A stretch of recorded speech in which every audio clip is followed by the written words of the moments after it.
Good morning. Welcome to this week's episode of the Pink Property Podcast. I'm Leo O'Brien, and this is my fellow director, David Kirby. How's your week been, mate? Yeah, so a bit of an update on how we've been getting on this week in the market. From a lettings perspective, still very busy. Not enough stock and plenty of fantastic applicants about. Little case study from this week. Property that we've let in the past came back to the market early on in the week. Tenants leaving, just short of £3,000 a month, and we had 9 viewings in its first day. So yeah, that's the sort of level of interest we're getting at the moment. 3,000, where was that? Just outside of Hatfield Heath. Oh, brilliant. So yeah, nice. Family house. Just where people want to live. And yeah, although it seems like a lot of money, clearly not. There's a market for that. Yeah, massive market for that sort of family rental market. Where are those tenants coming from? Like in a location side of like where all are they? All over really. So lots of local people, probably 50% local or relatively local to that property within 5 to 7 miles, and the rest of them out of East London, North London. Sort of similar migration to what we've always seen. Yeah. And have you got much else sort of letting stock available now, or is it something that we need more? No, desperately need more stock. So like we've been running all year really, very lean, so as soon as it comes on, it gets let. And we're moving on to the next one. So yeah. And what about as we go into December now, are we expecting to see that ease off, or the rentals not really get affected by the seasonality? I don't think it gets that affected by seasonality. Anything that's empty and can be moved into pre-Christmas, people want to do that. And if it's not empty yet, we'll know that, and we'll know it's not coming available till January. So I think the beauty of rentals is that we have fixed dates that we can aim for. It's not quite like the sale progress where you're relying on mortgages, conveyancers. It's a case of, current tenants leaving on the 15th of January, so a week later it'll be ready for occupation. So it's quite easy to aim for these dates. So not quite as seasonal, and as I say, we're incredibly busy, so lots of people still want to move in. Good. That's letting side of things. And sales? Sales, good. Again, plenty of transactions going on. Like I said last week, slightly lower on instructions, but I think that's pure time of year. Main frustration, or we see it as a frustration as agents, and we stomp our feet and walk around the office swearing at each other, is time scale to get these things through from sale agreed to completion. I wanted to talk about this. Absolutely. So something we're talking about all the time. From a typical agent's point of view, we've done our bit, we've sold the house, it's gone in the book, we're now reliant on conveyancers and mortgage companies. We get very frustrated by the time it takes for that to happen, so it's easy for us to blame others. However, we had a discussion and we've been talking about it all this week, and there's an argument from the other side. I think absolutely, you're right. There has been a massive slowdown. The pipeline of current sales that we've got waiting to go through has never been as big as it is right now. But I do think that potentially agents might be hounding these guys too much. And I think everybody you speak to now, they've got their own sales progressor, and they're working hard to try and create results. But I think maybe a bit of sort of inexperience or something is causing them to maybe overhound certain parts of the process. So emailing a solicitor, then chasing them, then following them up.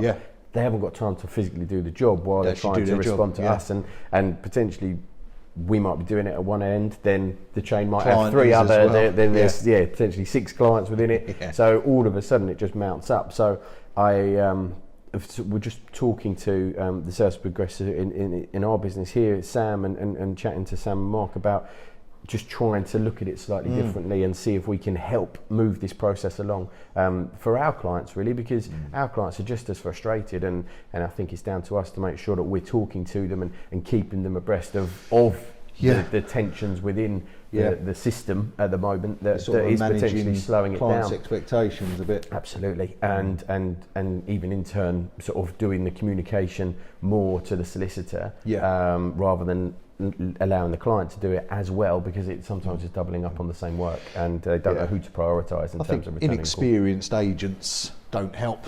Asking the wrong questions from the wrong people. It needs to be a bit of a nationwide effort to try and to do it, which is nigh on impossible to get. But I think that collective effort to try and look at sales progression a little bit differently over the coming months to allow the backlog to start to come through. I think we will all benefit, but it would take that bit of a collective thought around how we approach these deals at this time. That's a fair comment. Like you say, there's an argument from both sides. We get very frustrated by it, but there is a lot of work to be done from a conveyancer's point of view.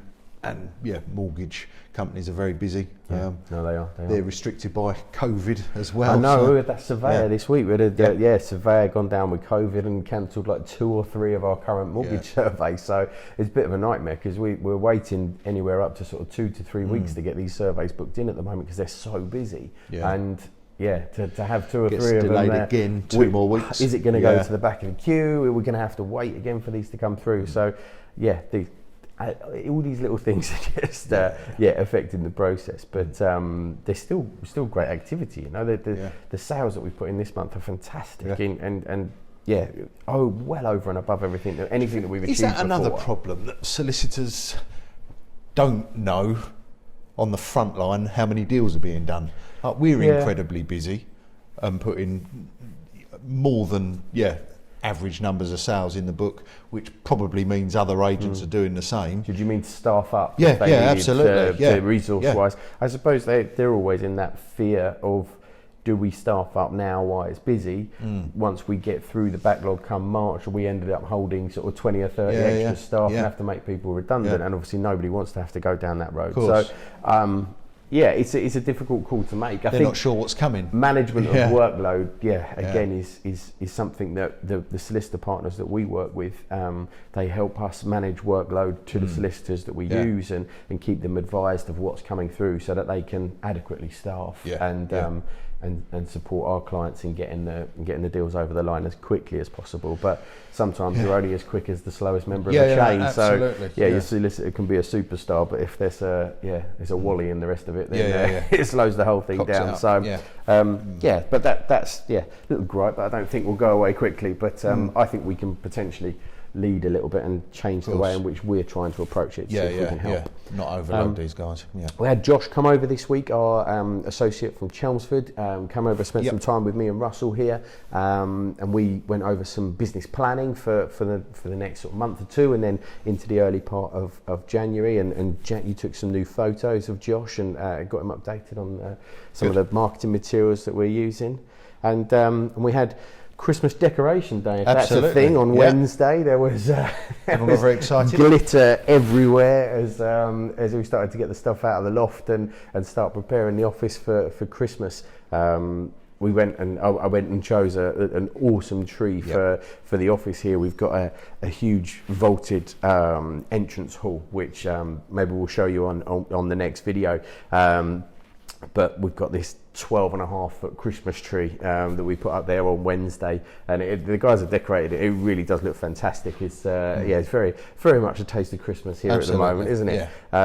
Went down to the Alsawood Farm in Stansted. It's a Christmas tree farm, really established Christmas tree farm there in Stansted, and our friends run that business, and they do a fantastic job. Really friendly, lovely people, and the range of trees they've got from different varieties and from all different types, and obviously all different sizes, and they're really good value. They actually open on today, the 28th of December, and they're open right the way through for the next couple of weeks. So that's well worth a visit for your Christmas tree if you want a real Christmas tree. They're really good guys and great to support a local business. Yeah, absolutely. Look good. Fantastic. Yeah.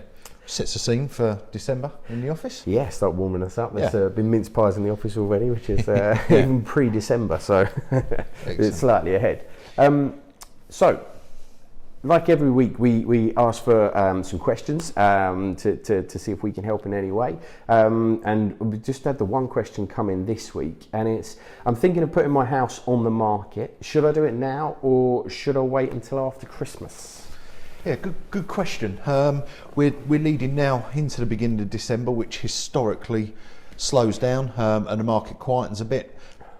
I don't think that seasonality is quite where it has been in the past, due to restrictions earlier on in the year, being able to move or not being able to move due to COVID, current small lockdown that we're in, and future lockdowns that are going to come, and these tiers that are in place. We've also got the stamp duty deadline that everyone's sort of aiming for. Yeah. So there's a lot going on in the market at the moment. We're still very busy. There's still a lot going on. Lots of people wanting to move at the moment. So actually, if you're thinking of moving and want to move, keep going.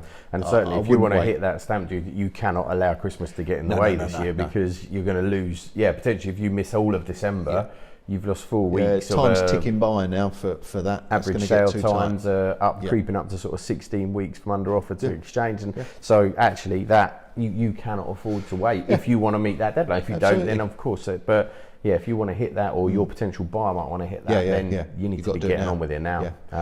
The demand's still there. So while the demand's there, people want to move. People are paying good prices. I'd suggest, if you're thinking of doing it, do it now.